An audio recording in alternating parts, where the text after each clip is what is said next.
Assalamualaikum warahmatullahi wabarakatuh. Perkenalkan, nama saya Claudia Natasha dari kelompok 9 dengan NIM 21 2021 0012 dan dari kelas YAUD 1 dengan mata kuliah Psikologi Pendidikan dengan dosen pengampu Bapak Muhtarom MPDI. Di sini saya akan menjelaskan hakikat kesulitan belajar kognitif dan hakikat kesulitan membaca atau disleksia serta penanganannya. Baiklah, di sini ada 8 hal yang akan kita bahas. Yang pertama itu tentang pengertian kesulitan belajar, yang kedua hakikat kesulitan belajar, yang ketiga hakikat kesulitan belajar kognitif, yang keempat hakikat kesulitan membaca, yang kelima faktor penyebab dan karakteristik anak berkesulitan belajar, yang keenam prevalensi anak berkesulitan belajar di Indonesia, yang ketujuh penanganan anak berkesulitan belajar, yang kedelapan anak yang beresiko berkesulitan belajar. Yang pertama di sini kita akan membahas tentang pengertian kesulitan belajar. Menurut National Institute of Health USA, kesulitan belajar adalah hambatan atau kendala belajar pada anak serta anak muda yang diisyarati oleh terdapatnya kesenjangan yang signifikan antara taraf inteligensia serta kemampuan akademik yang sepatutnya dicapai. Kesulitan belajar mungkin diakibatkan oleh kendala di dalam sistem saraf pusat otak atau kendala neurobiologis yang bisa memunculkan gangguan pertumbuhan semacam kendala pertumbuhan bicara, membaca, menulis, uraian, serta berhitung. Lalu yang kedua di sini kita akan membahas tentang hakikat kesulitan belajar.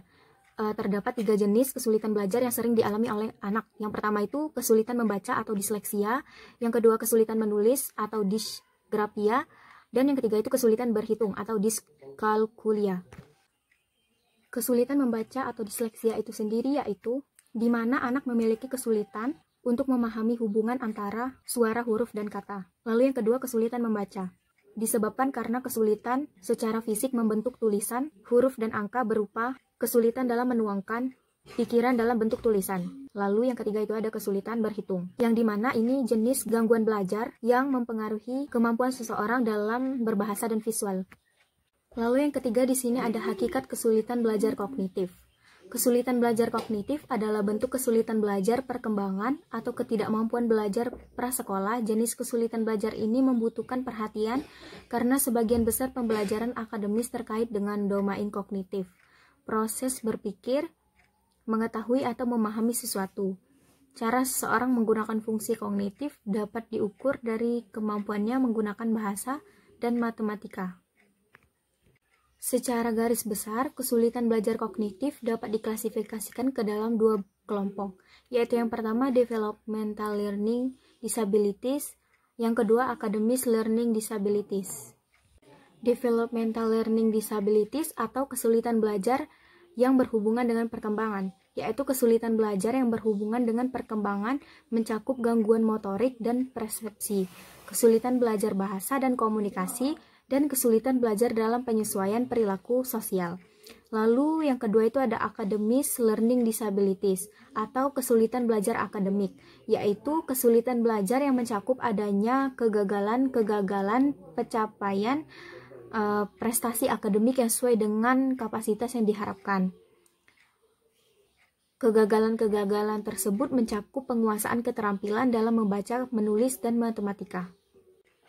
Lalu yang keempat ada hakikat kesulitan membaca atau disleksia, yang mana anak-anak dengan keterlambatan membaca mengalami kesulitan menafsirkan atau mengenali, misalnya huruf atau suara yang tidak boleh diucapkan, penyisipan, substitusi atau inversi, atau pemahaman, misalnya memahami fakta dasar, ide, tema utama, alur atau tema atau suatu bagian. Mereka juga memiliki kesulitan lain seperti cepat lupa apa yang telah mereka baca.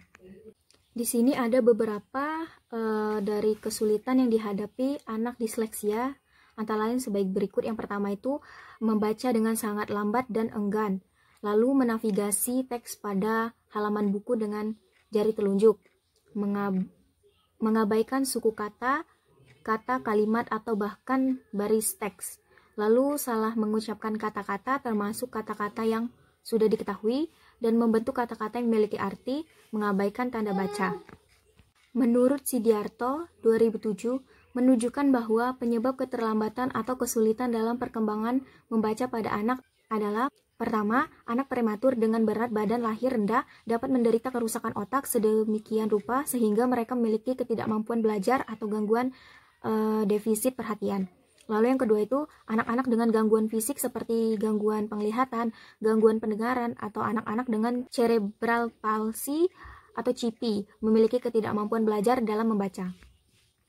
Lalu yang ketiga, anak tidak mengerti perintah karena lingkungan menggunakan banyak bahasa atau multibahasa. Yang keempat itu, anak-anak yang sering pindah sekolah, lalu anak-anak yang sering absen karena sakit atau masalah keluarga, anak-anak cerdas dan berbakat yang tidak berminat belajar bahasa sehingga kurang berkonsentrasi dan membuat kesalahan. Lalu yang kelima, di sini kita akan membahas faktor penyebab dan karakteristik anak berkesulitan belajar. Ada beberapa penyebab ketidakmampuan belajar dapat ditemukan dalam literatur dan penelitian, yaitu yang pertama, faktor keturunan atau bawaan. Yang mana faktor ini yaitu faktor keturunan yang diwariskan oleh orang tuanya. Yang kedua itu ada perubahan selama kehamilan, persalinan atau kehamilan secara prematur. Yang ketiga itu ada keadaan janin yang tidak mendapat cukup zat gizi. Lalu yang keempat, trauma pasca kelahiran, seperti demam yang sangat tinggi, cedera kepala, atau pernah tenggelam sebelumnya. Adapun faktor lain seperti 1. Faktor disfungsi otak, 2. Faktor genetik, 3. Faktor lingkungan dan gizi, dan keempat, faktor biokimia. Adapun karakteristik anak berkesulitan belajar. Ketidakmampuan belajar memiliki ciri atau karakteristik utama, yaitu yang pertama, gangguan internal. Penyebab ketidakmampuan belajar berasal dari faktor internal, yaitu yang berasal dari si anak ini mengalami gangguan perhatian dan konsentrasi, sehingga kemampuan persepsi terganggu dan persepsi kinestetik dari objek taktil yang disentuh dan digerakkan. Faktor internal penyebab kesulitan belajar, faktor non-eksternal, faktor lingkungan, keluarga, budaya, institusi, dan lain-lain. Yang kedua itu ada kesenjangan antara potensi dan prestasi anak. Kesenjangan antara potensi dan prestasi anak berkesulitan belajar memiliki potensi kecerdasan atau kecerdasan normal, bahkan beberapa di antaranya di atas rata-rata. Anak kesulitan belajar memiliki prestasi akademik yang buruk pada mereka memiliki kesenjangan aktual antara potensi dan prestasi. Yang ditunjukkan oleh kesenjangan ini biasanya terjadi pada keterampilan belajar akademik tertentu dalam membaca, dalam menulis, atau dalam berhitung. Yang kedua itu tidak ada gangguan fisik atau mental, yaitu tidak ada gangguan fisik dan mental. Anak yang mengalami kesulitan belajar adalah anak yang tidak mengalami gangguan fisik atau mental. Lalu yang keenam, di sini ada prevalensi anak berkesulitan belajar di Indonesia. Prevalensi anak berkesulitan belajar adalah persentase jumlah anak berkesulitan belajar pada kelompok umurnya. Halahan dan Kaufman dalam Sunardi mengatakan, perkiraan prevalensi anak berkesulitan belajar sangat bervariasi, dari serendah-rendahnya 1% sampai setinggi-tingginya 30%. Lalu yang ketujuh, kita akan membahas tentang penanganan anak berkesulitan belajar. Penanganan anak-anak dengan ketidakmampuan belajar meliputi yang pertama itu ada perawatan medis, yang A ada terapi obat-obatan, yang diberikan tergantung pada gangguan fisik atau psikis anak, misalnya 1 dapat diberikan bersamaan dengan antidepresan, yang kedua pasien GPPH menerima obat psikostimulan seperti Ritalin dan lain-lain. Lalu yang B, terapi perilaku. Terapi perilaku yang biasanya dilakukan adalah perubahan perilaku secara selektif. Dalam hal ini, anak menerima hadiah langsung jika ia dapat memengaruhi tugas atau tanggung jawab, atau perilaku positif tertentu. Sebaliknya, ia menerima peringatan jika dia memiliki perilaku negatif ditampilkan. Dengan penghargaan dan peringatan langsung ini, diharapkan anak dapat mengontrol perilaku negatif yang tidak diinginkan baik di sekolah maupun di rumah. Yang C itu ada psikoterapi suportif, yaitu dapat ditawarkan kepada anak dan keluarganya keterampilan sosial untuk anak. Lalu penanganan yang kedua itu yaitu penata laksana di bidang pendidikan. Dalam hal ini, terapi yang paling efektif adalah terapi kuratif, yaitu bimbingan langsung dari guru yang terlatih untuk mengatasi kesulitan belajar anak. Guru pendukung ini akan mengembangkan metode pengajaran yang cocok untuk setiap anak. Mereka juga melatih anak-anak agar mereka bisa belajar dengan baik, dengan pembelajaran khusus sesuai dengan jenis ketidakmampuan belajar yang dihadapi anak, yang sangat bermanfaat bagi anak tunagrahita. Lalu yang ke-8 itu anak yang beresiko berkesulitan belajar. Anak-anak dengan kesulitan belajar memiliki dampak sebagai berikut. Anak-anak dengan kesulitan belajar hadir dengan berbagai gejala yang diwujudkan dalam perilaku mereka, baik di bidang psikomotor, kognitif, konatif, dan efektif. Dampaknya yaitu yang pertama menunjukkan hasil belajar yang rendah, di bawah rata-rata kelompok atau di bawah potensinya. Yang kedua itu ada hasil yang dicapai tidak sesuai dengan usaha yang dilakukan. Lalu yang ketiga, lambat dalam menyelesaikan tugas-tugas, kegiatan belajar, dan dalam waktu yang ditentukan. Lalu yang keempat, menampilkan perilaku yang tidak pantas seperti acuh tak acuh, menentang, berpura-pura, berbohong, dan lain-lain. Yang kelima itu menampilkan berbagai perilaku seperti melewatkan kelas, terlambat, tidak mengerjakan pekerjaan rumah, mengganggu di dalam atau di luar kelas, tidak mau mencatat, tidak mau teratur dalam kegiatan pembelajaran. Yang terakhir atau yang keenam itu yaitu menampilkan gejala emosi yang tidak sesuai seperti melankolis, mudah tersinggung, marah, tidak bahagia, atau tidak puas dalam situasi tertentu. Misalnya tidak menunjukkan perasaan sedih atau menyesal dalam menghadapi nilai jelek. Jadi dapat saya simpulkan bahwa kesulitan belajar merupakan bermacam-macam kendala dalam menyimak, berdialog, membaca, menulis, serta berhitung. Sebab faktor internal individu itu sendiri yaitu disfungsi minimal otak. Kesulitan belajar bukan disebabkan oleh faktor eksternal berupa lingkungan, sosial, budaya, fasilitas belajar, serta lain-lain. Tidak semacam cacat raga, kesulitan belajar tidak terlihat dengan jelas dan sering diucap.